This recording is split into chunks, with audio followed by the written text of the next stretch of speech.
요빠에 다비다라 하는 여제자가 있으니 그 이름을 번역하면 도르가라. 선행과 구제하는 일이 심히 많더니 그때에 병들어 죽음에 시체를 씻어 다락에 누이니라. 룻다가 요빠에서 가까운지라.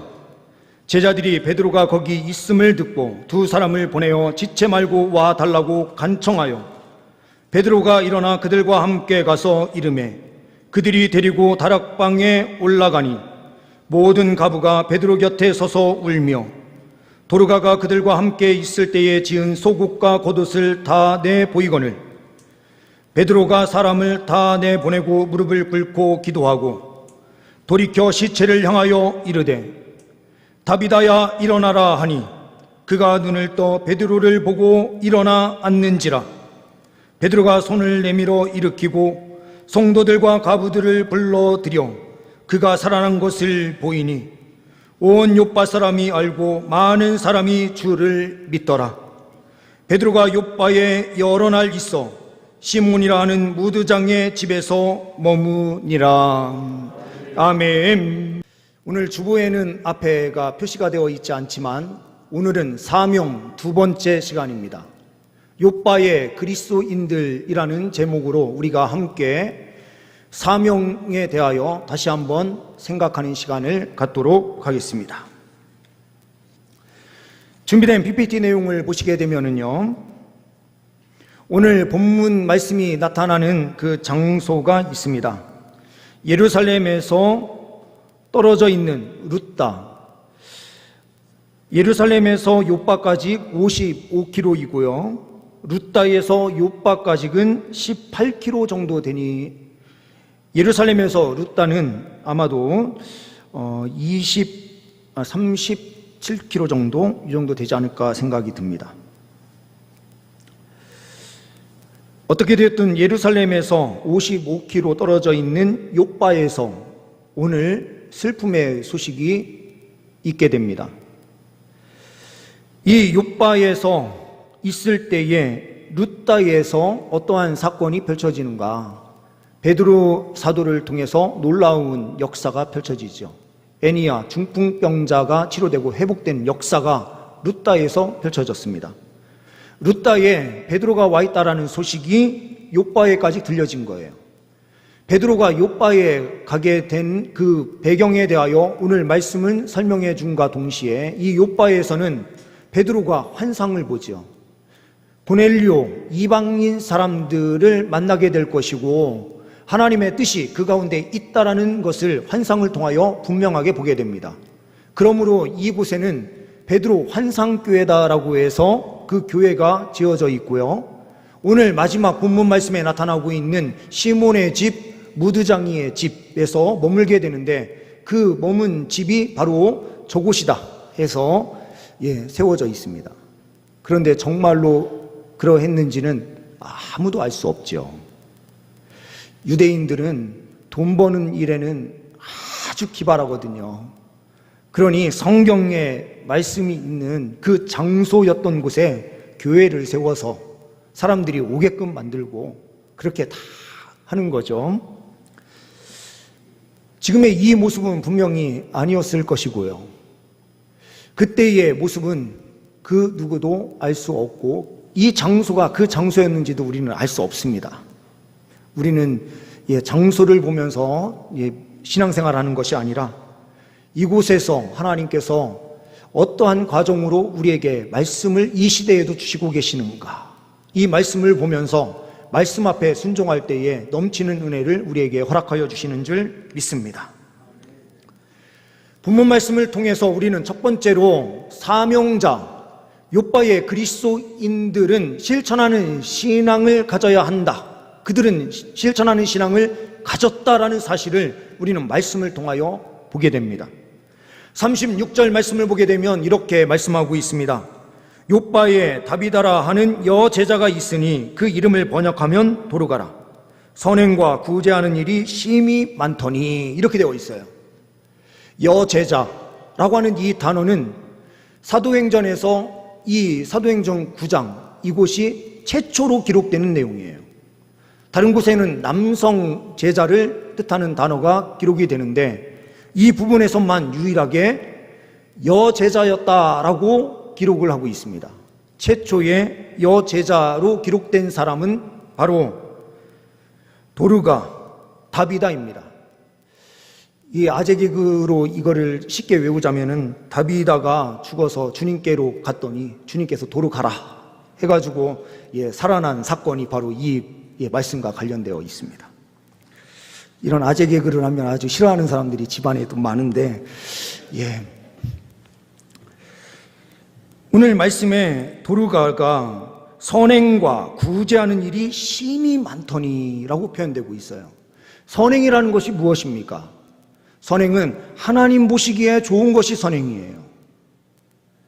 그런데 이 하나님께서 보시기에 좋은 선행은 사람들 편에서 볼 때에도 선함이 드러나게 되어 있어요.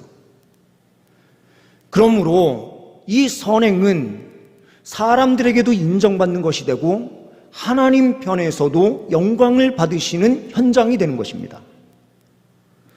우리는 지난번 튀르키예, 그리고 미얀마, 그리고 또한 우크라이나 여러 곳에 우리가 계속해서 후원해 오고 있습니다. 신년 세일의 특별 새벽 기도회를 통해서 헌금된 내용, 우리 성도님들께서 한번 참여하실 때마다 1,000원씩 교회에서 적립을 하고 그 헌금을 한 대로 모아서 우리가 선교 헌금을 보냈는데요. 그 헌금이 100만 원이었습니다. 이 100만 원으로 우리가 우크라이나 선교사님 2군데, 지금 한국에서 사역하시는 선교사님과 우크라이나에서 있었던 고려인들이 이곳에 와서 정착을 하는 데 필요한 사역을 하시고 계시는 선교사님, 그리고 핀란드 쪽에서 피난을 떠난 사람들을 대상으로 해서 난민 사역을 하고 있는 선교사님께 2분에게 저희가 후원금을 보내드렸습니다. 그리고 김종웅 선교사님을 모시고 우리가 예배를 드린 후에 헌금이 또 들어왔습니다. 이것을 통해서 우리가 100만 원이 넘는 또한 헌금을 보내드렸습니다.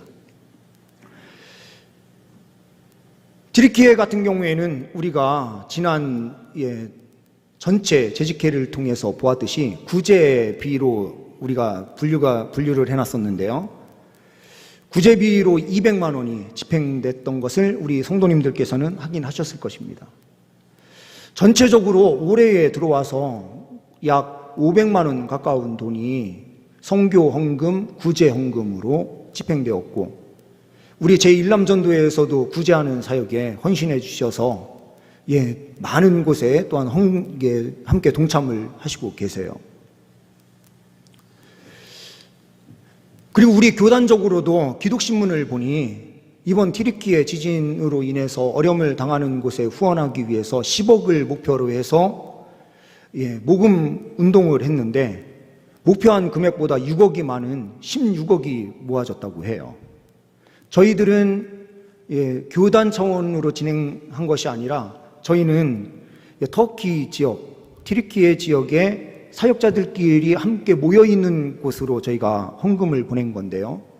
그러니 한국교회가 우리 교단만 하더라도 지금 단순히 모여진 것만 16억, 그리고 각 교회마다 다양하게 이 선교 사역과 선행, 구제하는 일에 많은 헌금을 보내고 있다라고 우리는 볼 수가 있어요. 그만큼 하나님께서 한국교회 위에 부어주신 은혜가 충만하고, 그런 사역을 감당할 때에 우리 한국교회는 더욱 힘있게 세워질 줄 믿습니다. 우리가 이 일을 하는 이유는 무엇입니까? 하나님께서 우리에게 그 사역을 감당하라고 말씀해 주시고 계시기 때문에 그래요. 우리는 사명을 가진 주의 백성들입니다. 우리가 거듭났다라고 할 때에 거듭남은 무엇입니까? 성령의 은혜로 새롭게 되는 것인데요. 거듭나는 것은 다시 태어나는 거잖아요. 다시 태어나는 것은 우리가 죽지 않으면 다시 태어났다라고 말할 수가 없어요. 예수 그리스도의 십자가에 우리가 함께 죽고 예수 그리스도와 함께 우리가 살아나는 이 현장이 우리의 속사람 가운데 나타났기에 우리가 이 모든 일을 주님 복음을 위하여 행하는 것들입니다. 그러니 우리는 죽고 살아난 이 체험을 한 사람들이에요. 부활신앙이 우리 안에 그대로 스며져 있는 것입니다.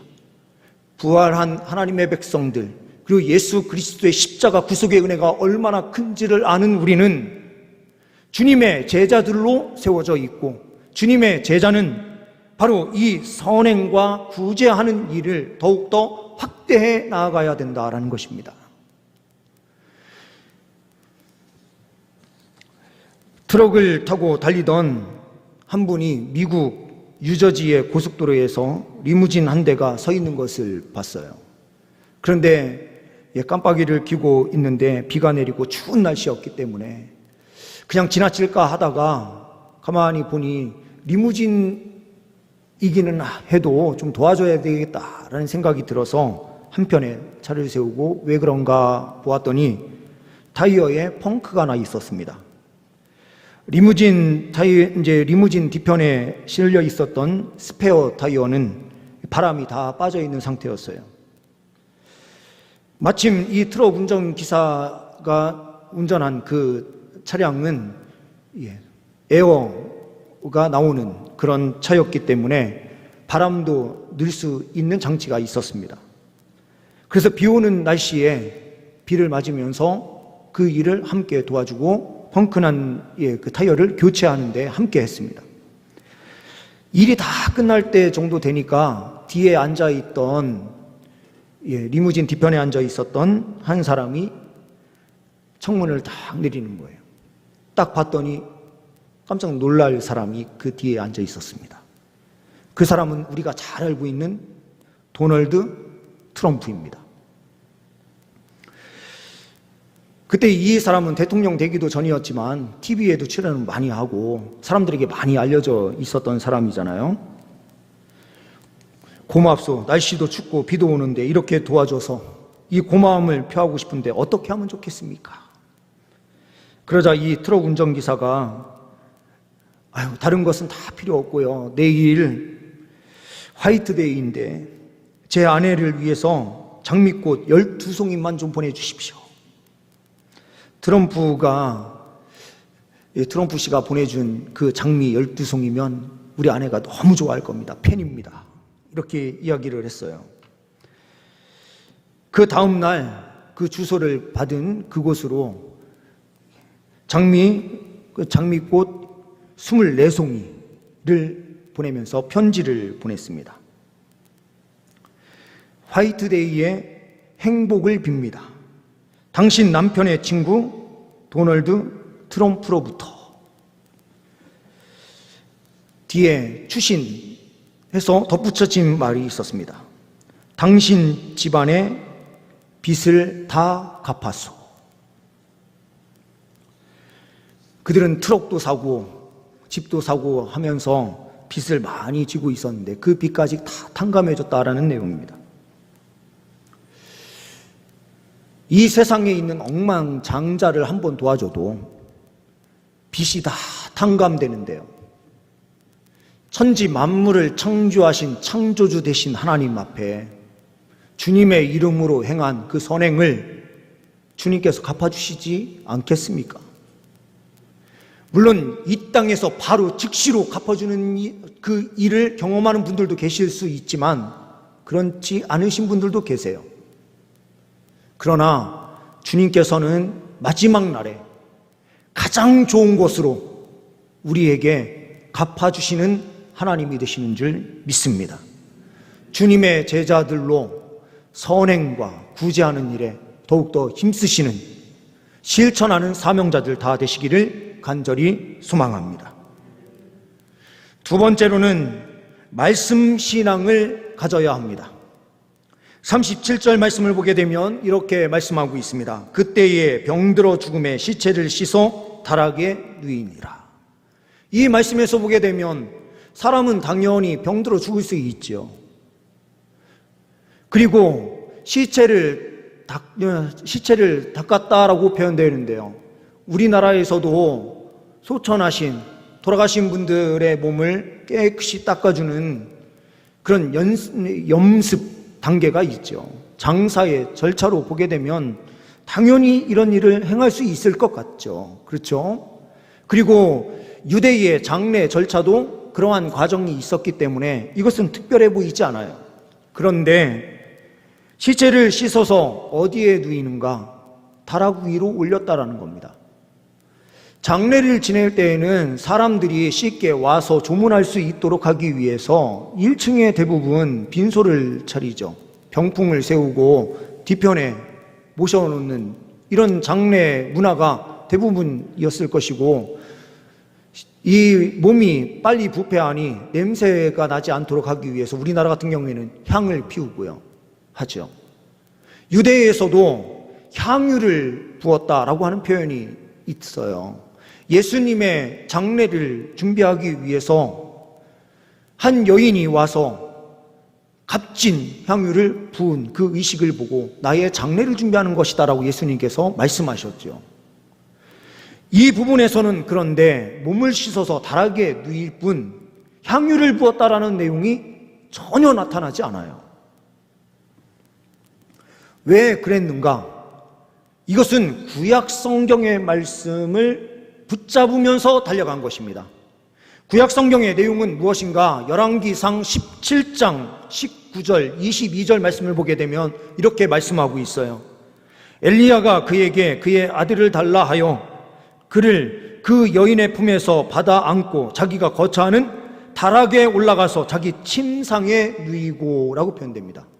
사르밧 가부, 자기들에게 마지막 남은 음식, 그 가루와 기름으로 음식을 만들어서 먹은 다음에 우리 죽자, 아들과 그렇게 했었는데 엘리야가 그곳으로 가서 먹을 것을 가지고 와라, 그 마지막 남았던 밀가루, 그 기름으로 만든 그 음식을 자기가 홀딱 먹어버렸지 않습니까?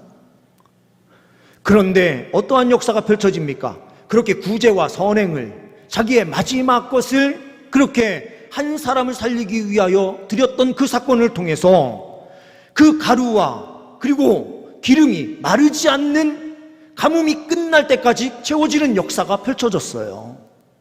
그런데 그 아들이 갑자기 죽었어요. 이 갑자기 죽은 아들을 어떻게 합니까? 엘리야에게 이야기했더니 엘리야가 그 아이를 품고 다락에 올라가서 자기 침상에 누이고 그곳에서 간절히 기도하니 22절 말씀에 보게 되면 이렇게 말씀하고 있어요. 여호와께서 엘리야의 소리를 들으심으로 그 아이의 혼이 몸으로 돌아오고 살아난지라. 이 다비다가 죽은 이 광경을 보면서 이 욥바의 그리스도인들이 붙잡은 것은 바로 구약시대의 엘리야에게 펼쳐졌었던, 엘리야를 통해서 나타난 그 부활의 역사가 있었던 그 현장을 기억하면서 다락으로 올린 거예요. 그리고 다락은 성령이 임한 장소, 마가의 다락방과도 연결되는 지점이 분명하게 있는 거죠. 그들은 구약 성경의 말씀을 붙잡은 거예요. 준비된 PPT 내용을 보시게 되면은요, 영어로 이거를 또 설명을 하니 너무 죄송합니다. Nowhere라고 하는 이 단어는 아무데도 없다라는 뜻을 가지고 있어요. 그런데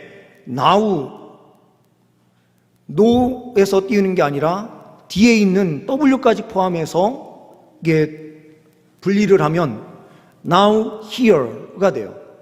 지금 여기에로 뜻이 바뀝니다. 아무데도 없다.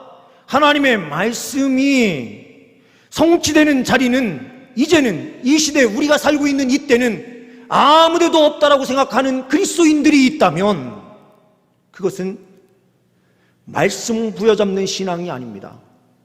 말씀을 나와 관계없는 것으로 묵상하고 그 말씀과 나는 아무런 연관성이 없다라고 생각하면서 잘못된 신앙으로 달려가는 것입니다.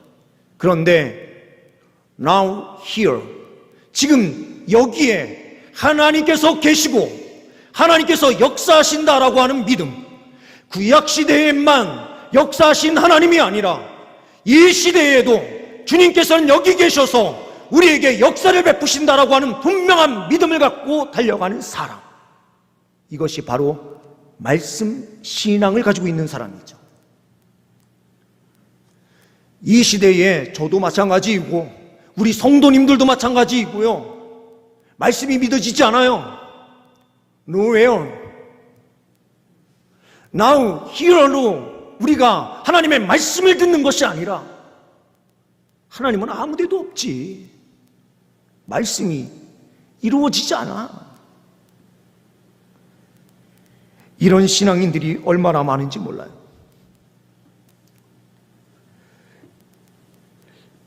히말라야 슈바이처라고 하는 책, 강원희 선교사님의 이 자전적 에세이 책이 있어요. 강 박사님은 강원도 쪽에서 성업 중인 병원을 내려놓고 의료 선교사로 네팔의 히말라야로 떠나요. 49세에 모든 면에서 낙후된 이 히말라야로 찾아가는 이유는 선교를 위해서, 주님을 위해서 내가 이 인생의 가장 함금기 같은 49세 이후에 그 삶을 하나님께 드리자, 이렇게 생각을 하고 부부가 함께 갑니다. 그곳에 가봤더니 뭐가 제대로 있겠어요? 수술하려고 해도 수술 기구도 제대로 없고요. 그리고 아픈 사람은 또한 얼마나 많습니까? 이동 진료 사역을 시작해요. 간호사였던 자기 아내와 함께 찾아다니면서 피 없는, 피가 모자랄 때에는 자기들 직접 수혈을 자기 피를 빼서 넘겨주면서 그렇게 사역을 감당을 해요. 80이 넘는 나이에까지 그 사역을 감당하시다가 지금은 한국에 들어와 계신 걸로 알고 있는데요.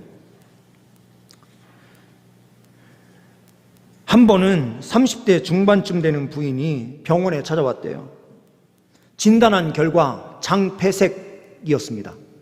장이 어딘가가 막혀 있는지, 아니면 마비가 와서 어떤 장 한 부분이 움직이지 못하는지 장폐색이 증이 있어서 수술을 할 수밖에 없습니다. 근데 장비가 없다 보니 금융막 마스크를 입에 이렇게 대고 거기에 한 방울씩 마취약이 떨어지도록 만들어 놓고 수술을 시작한 거예요.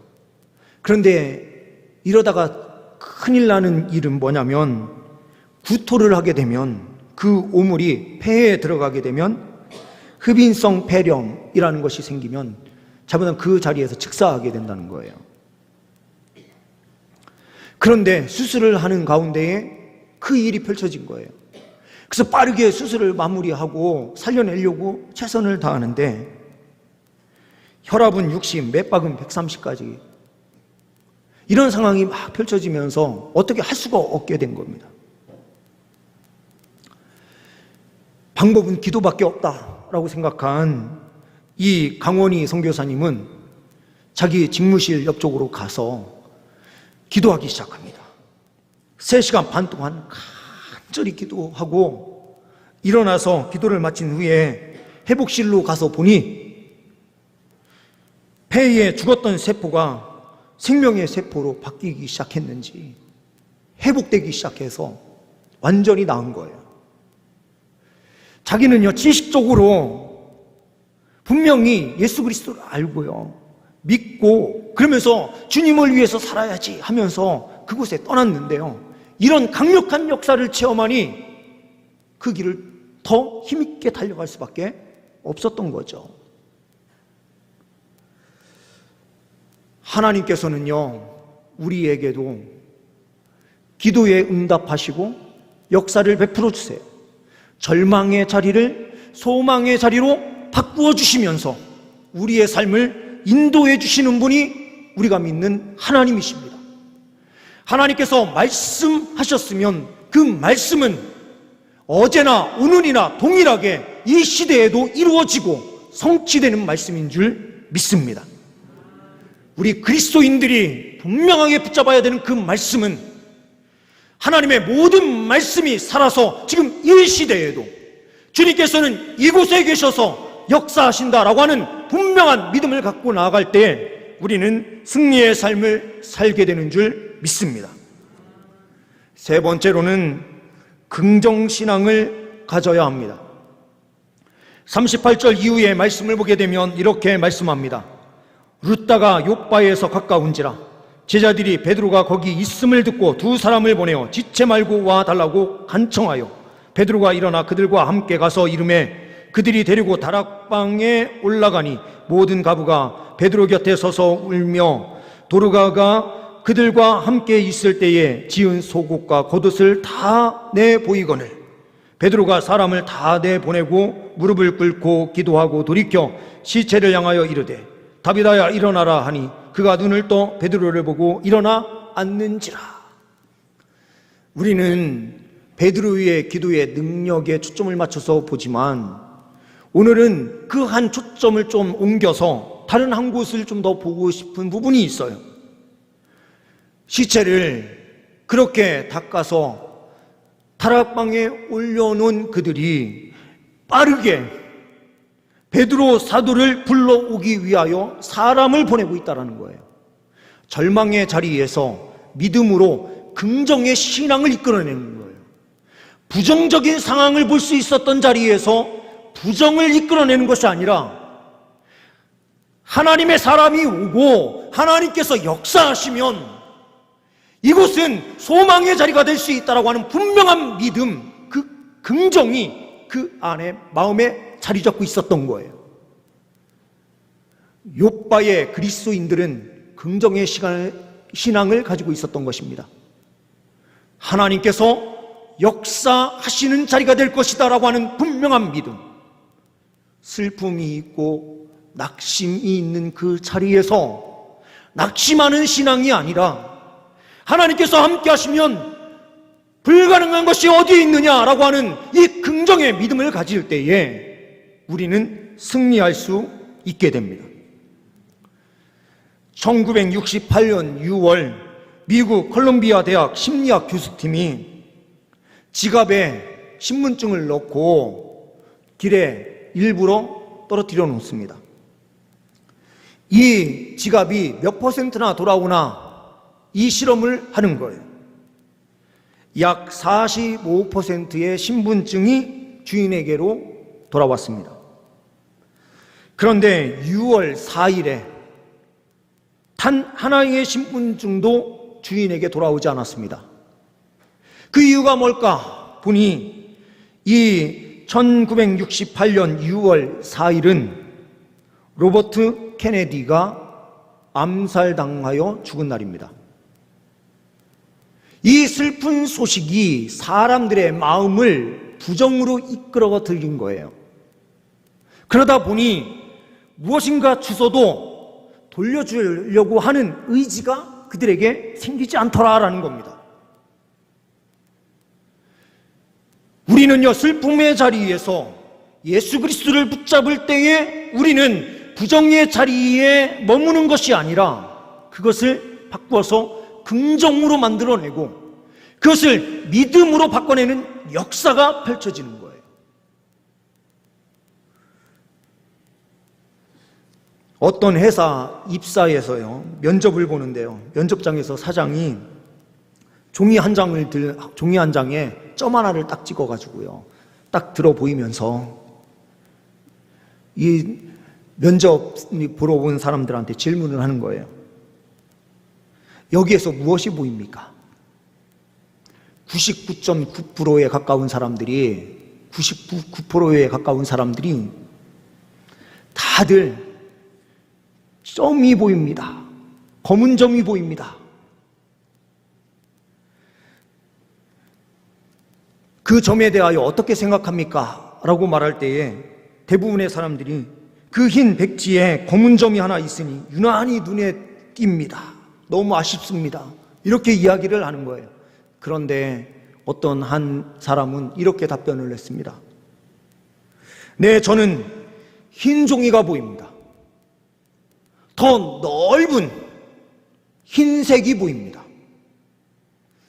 검은 점은 있지만 그 검은 점은 제가 보지 않으려고 합니다. 나는 이 회사에 들어오면 이 회사에 자그마한 단점에 목숨 걸지 않겠습니다. 무궁무진한 잠재력을 개발하여 더 많은 일을 할 생각으로 그런 작은 점 따위는 신경 쓰지 않겠습니다 라고 답변을 해요. 사장은 그 사람을 그 자리에서 즉시로 채용합니다. 우리가 긍정을 하느냐 하지 않느냐, 세상을 살아가는 데에서도요, 긍정적으로 사는 사람과 부정적으로 사는 인생이 완전히 달라요. 그런데 하나님 안에서 믿음을 가지고 사는 인생은 더욱더 다르죠. 살아서 역사하시는 하나님께서 우리의 삶을 책임져 주시고요, 하나님께서 강력한 은혜를 베풀어 주시는데요, 어떻게 세상 사람들의 그 긍정과 믿음 안에 있는 긍정을 어떻게 같이 맞대어서 생각할 수 있겠습니까? 그리스도인들의 사명, 이 사명의 길을 가는 데 있어서 가장 중요한 것이 무엇입니까? 오늘 말씀한 대로 실천적 신앙이에요. 근데 이 실천적 신앙이 철저하게 말씀을 의지하며 달려가고, 그리고 그 안에서 믿음을 통하여 긍정하며 달려갈 때에 하나님께서 우리의 삶을 통하여 강력한 역사를 베푸시는 것입니다. 이러한 사명자로 우리 모두가 설 수 있는 은혜가 있기를 소망합니다. 기도하십니다. 하나님 아버지, 감사합니다. 오늘 말씀을 통하여 주님께서 주신 사명자로 주님 실천하는 신앙, 말씀 신앙, 긍정 신앙으로 달려갈 수 있는 우리 모두가 될 수 있기를 소망합니다. 이 시간 주의 백성들이 엎드려 싸우니 이와 같은 은혜를 우리에게 허락하여 주시고 승리하는 사명자들 다 되게 하여 주옵소서. 우리 주 예수 그리스도의 이름으로 기도하옵나이다. 아멘.